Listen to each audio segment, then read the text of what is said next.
ये क्वेश्चन देखिए सीडीएस में पूछा गया है और ये बड़ी ही अच्छी है और एक इंटरेस्टिंग प्रॉपर्टी पे बेस्ड है। देखिए जैसे मान लीजिए 2 raise to the power 0 plus 2 raise to the power 1, इसकी वैल्यू क्या होगी? इसकी वैल्यू होगी 3। 3 का मतलब हुआ 2 स्क्वायर माइनस 1। ठीक है, मैं एक टर्म और ऐड करता हूँ, 2 raise to the power 0 plus 2 raise to the power 1 plus 2 square. इसकी वैल्यू अगर आप देखेंगे तो इसकी वैल्यू आएगी 7। 2 raise power 0 is equal to 1, ये शायद सबको पता होगा। ठीक है, तो इसकी वैल्यू आएगी 7। 7 का मतलब हुआ 2 क्यूब माइनस 1।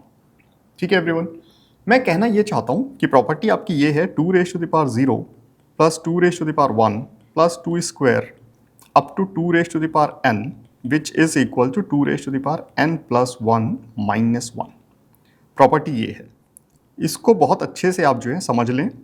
ठीक है, अब ये क्वेश्चन देखिए, क्वेश्चन कह रहा है what is the sum of all the factors, all the divisors means all the factors, what is the sum of all the factors of 256। 256 होता है 2 raise to the power 8।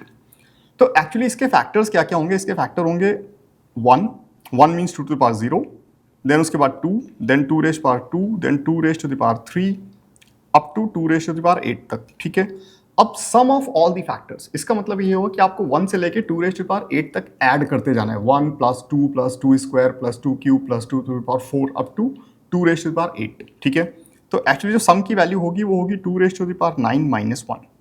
2 raise power 9 होता है 512, 512 minus 1 which is 511। ये है final answer. ठीक है, तो ये एक सिंपल प्रॉपर्टी पे बेस्ड है, लेकिन अगर आपको ये प्रॉपर्टी नहीं आती है तो आपको टाइम लग जाएगा, और या फिर सम ऑफ फैक्टर्स का अगर आप फॉर्मूला यूज करें तो शायद उससे हो सकते हैं, लेकिन एग्जामिनेशन में इतना सब कुछ याद रखने की जरूरत नहीं है। ये एक सिंपल प्रॉपर्टी है, इसको पढ़ लीजिएगा। ठीक है।